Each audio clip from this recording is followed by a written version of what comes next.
కాంగ్రెస్ ప్రభుత్వ నిర్లక్ష్యం వల్ల ఐకేపీ కేంద్రాలలో ధాన్యం పోసి అన్నదాతలంతా ఆగమనం అవుతున్నారు. ఎవరు పట్టించుకునే పరిస్థితుల్లో అధికారులు కానీ, ప్రభుత్వ యంత్రాంగం కానీ, ప్రభుత్వ పెద్దలు కానీ లేరు. దాదాపు 2 నెలలు అవుతుంది కళ్ళల్లో ధాన్యం పోసి అకాల వర్షాలు వచ్చి తడిసి అరులక్ష్మణ అనే రైతన్నలు బాధపడతా ఉంటే ఏ ఒక్కరు కూడా దాన్ని పట్టించుకొని ఆ బస్తాలు సరిగా సప్లై చేయడం కానీ, లారీలు సప్లై చేయడం కానీ, కాంటా ఇచ్చిన బస్తాలను ఎగుమతి దిగుమతుల కాడ చూడడం కానీ, లేదా రైస్ మిల్లర్లు 2 కిలోల నుండి 4 కిలోల వరకు కోతలకు వస్తూ ఉన్నారు. రైతులు పోయి అక్కడ మాట్లాడితే ఎవరు పట్టించుకునే పరిస్థితులు లేరు. వారి యొక్క గోస చూసే నాదుడే లేక ఇబ్బంది పడుతున్నారు.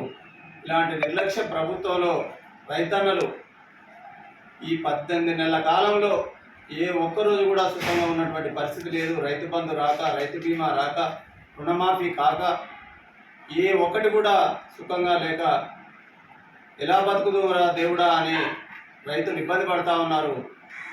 ప్రభుత్వం నిర్లక్ష్యంగా వ్యవహరిస్తూ ఉంది. వెంటనే ఇప్పటికైనా కళ్ళు తెరిచి ప్రభుత్వం రైతన్నల యొక్క బాధలను గుర్తించి కళ్ళాల్లో ఉన్నటువంటి ధాన్యాన్ని వెంటనే కాంటాలు వేసి మిల్లర్ల వద్దకు పంపి ఇప్పటికే కాంటాలు వేసినటువంటి ధాన్యానికి డబ్బులు వారి యొక్క బ్యాంక్ అకౌంట్లలో జమ చేయాలని డిమాండ్ చేస్తా ఉన్నాం.